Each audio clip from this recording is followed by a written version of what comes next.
What if the world of Pokemon was never just about friendship, heroic journeys, and catchy theme songs?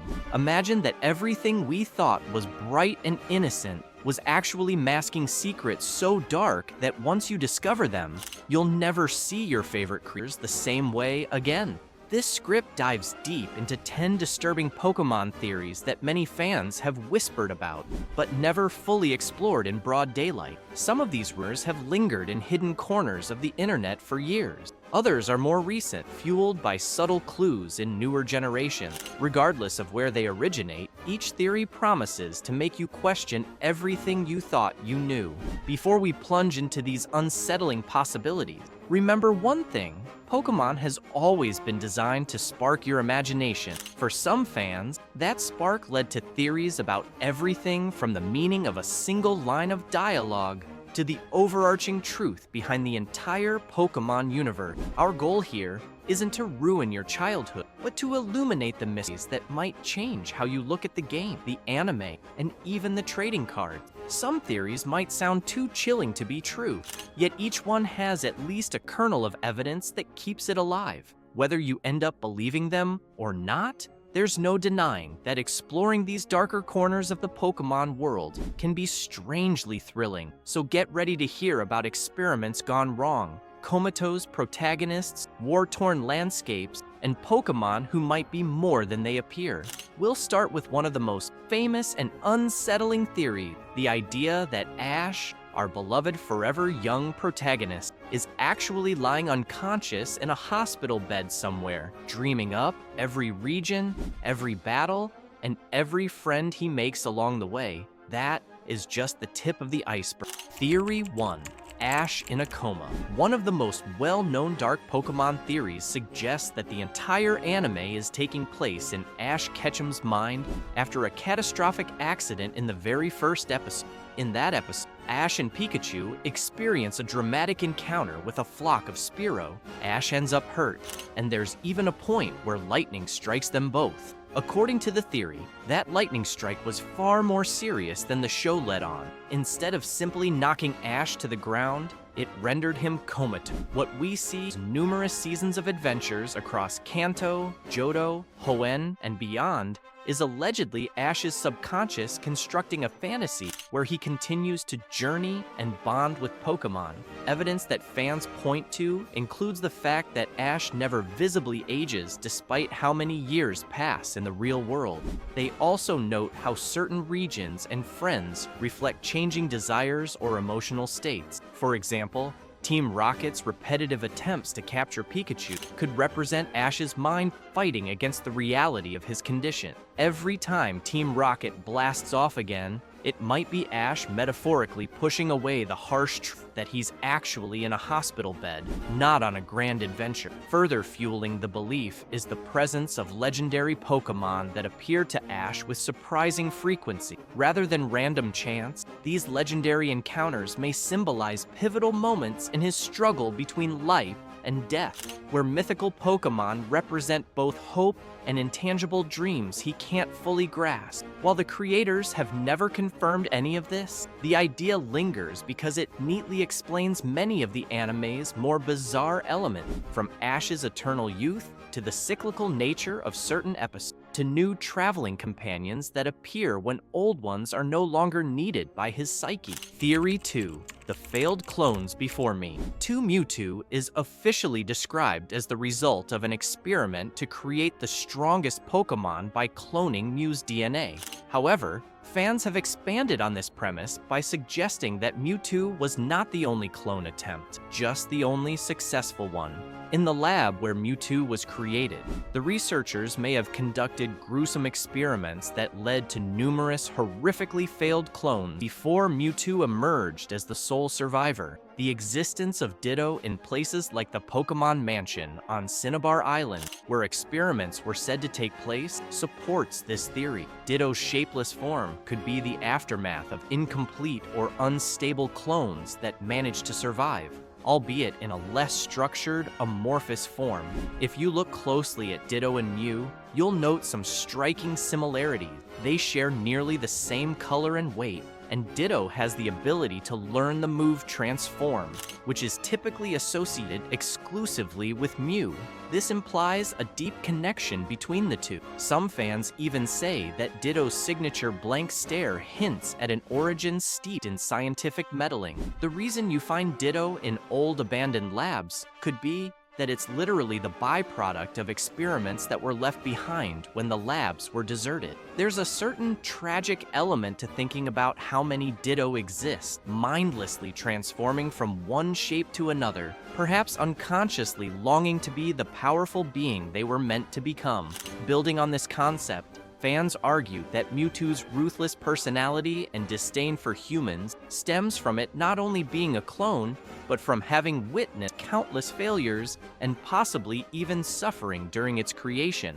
When it finally gained free will, it rebelled against its creators, seeing them as cruel and selfish. The deserted labs, burned files, and the hush-hush tone surrounding the whole fiasco might be the Pokémon world's attempt to cover up unspeakable acts. In that sense, Mewtwo's quest for identity isn't just about being a clone. It's about surviving an era of monstrous scientific ambition that left many casualties in its wake. Theory 3.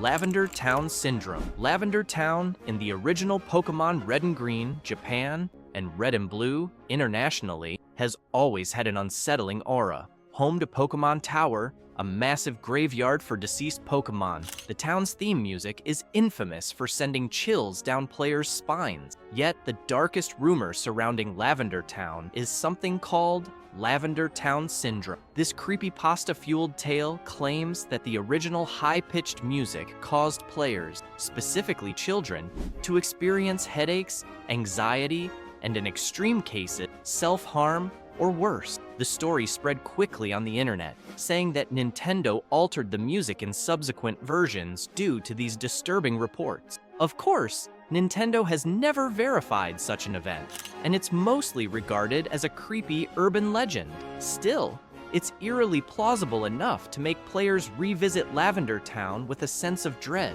Some fans believe the ghostly presence in a tower, especially the Marowak spirit that haunts the upper floors, adds a layer of psychological unease, making sensitive listeners more prone to panic. Even if the rumor is entirely fiction, it's left an indelible mark. To this day, if you bring up Lavender Town among longtime players, you'll see that it holds a unique place in their memory. The music's haunting notes and the overall story environment, grief, tombstones, restless spirits, are not typical for a game marketed to children. It's as if for one brief location, Pokémon lifted the veil on mortality and never fully explained the darkness within. Theory 4. Gengar as a dead Clefable. Another chilling idea is that Gengar represents the ghostly shadow of Clefable. This notion arises from comparing the two Pokémon. They have remarkably similar body shape. Even their ear designs and general outlines match in a rough, almost mirrored way. Clefable is a fairy type, originally normal type, brimming with a sweet aura, whereas Gengar is a ghost poison type, a classification that could be seen as the exact invert of Clefable's. It's as though Gengar is the dark reflection of Clefable, bound by some tragic fate that transformed a once friendly Pokémon into a spectral trickster. Some fans claim that the evolutionary lines show a parallel progression, Cleffa to Clefairy to Clefable, each form more magical and friendly, versus Ghastly to Haunter to Gengar, each more sinister. The theory is that if a Clefable dies under particularly traumatic circumstances or fails to move on from the earthly realm, it becomes a Gengar. This lines up with in-game Pokedex entries describing Gengar as a Pokémon that curses unsuspecting victims and hides in shadows, longing for companions because it was once a social creature. While there's no official mention of Clefable turning into Gengar in canon, the morphological similarities between the two remain difficult to ignore, and the tragic tone is exactly the kind of darkness that fosters these theories. Theory 5. Cubone's origin. A mass tragedy. Cubone is already known for wearing the skull of its dead mother as a helmet, an unsettling detail in a franchise usually known for cuteness. The story goes that one Marowak was killed by Team Rocket, leaving its child alone.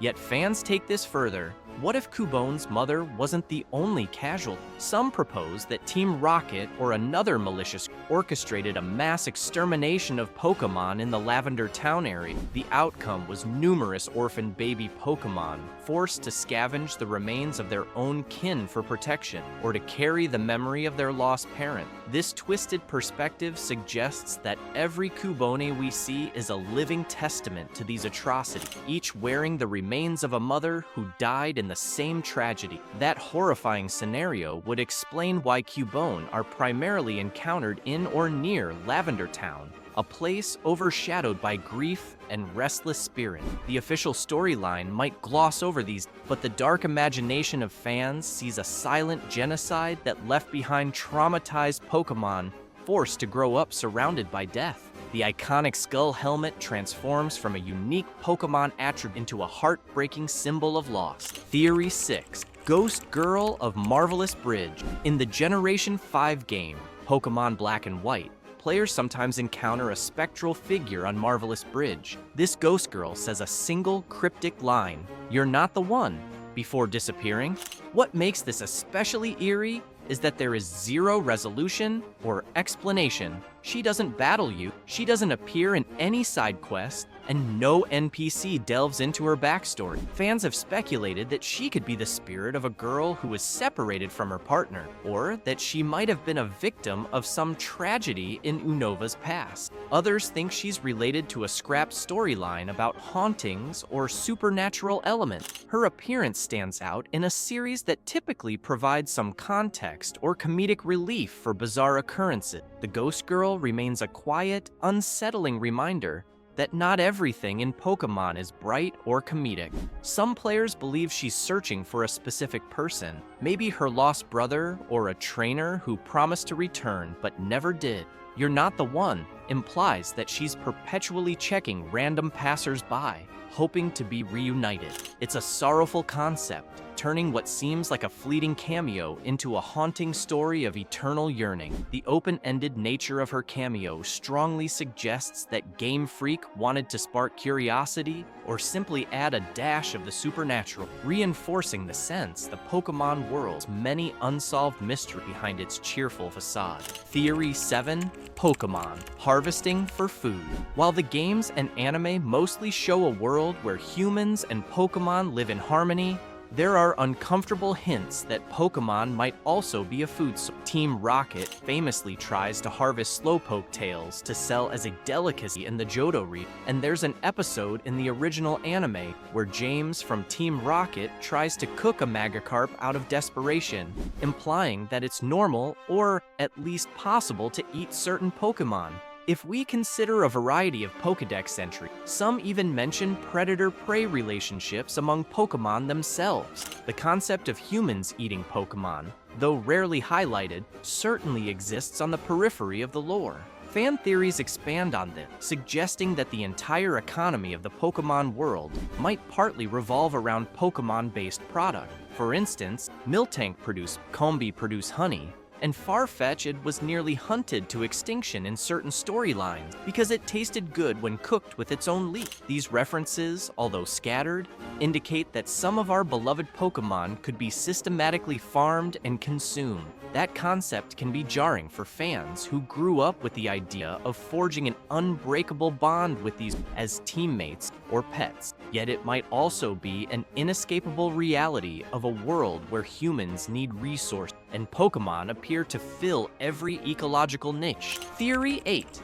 Ash is a clone or simulation. If the Coma Theory is unnerving, consider another possibility, that Ash is either a clone or a simulated entity. Each new region might be a fresh scenario loaded into an advanced system, with Ash as the constant test subject. He forgets or downplays previous achievements as if his memory has been partially erased between each iteration. New companions appear not by chance, but because the simulation or the lab that created him is introducing new variables to see how Ash adapts. This might explain why he's perpetually 10 years old, or thereabouts, why he never wins big tournaments until it's dramatically necessary, and why he can survive events that would realistically be fatal. Fans who support this theory draw parallels to movies or series where cloned individuals are tested in various scenarios to measure their reactions and emotional growth. The presence of Team Rocket, a consistent nuisance with improbable technology, might be one of the system's fail-safes, meant to generate conflict and keep Ash engaged. Legendary Pokémon could be boss-level challenges coded into the simulation. Every time Ash does something extraordinary, the system reboots or updates to see if he can surpass a new limit.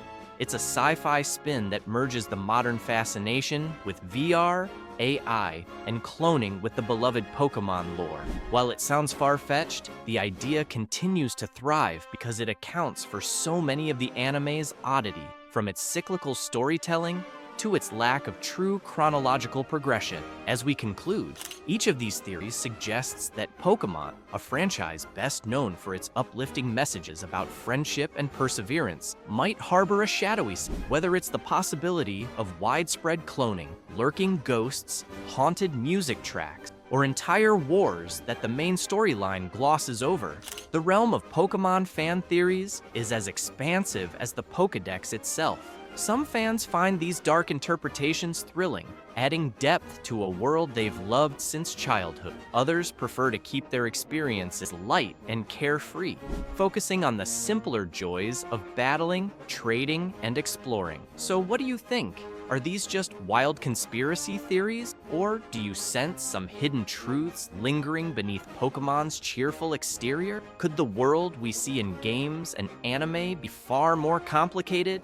A place where science experiments, the paranormal, and ancient wars have quietly shaped the adorable creatures train and befriend? Ultimately, it's up to you whether or not to believe. But once you open the door to these sinister possibilities, it can be surprisingly hard to shut. Regardless of where you stand, exploring these darker ideas is a testament to Pokémon's lasting impact. If any of these theories surprised you, let's talk about it in the comments. Don't forget to hit that like and subscribe button for more content like this.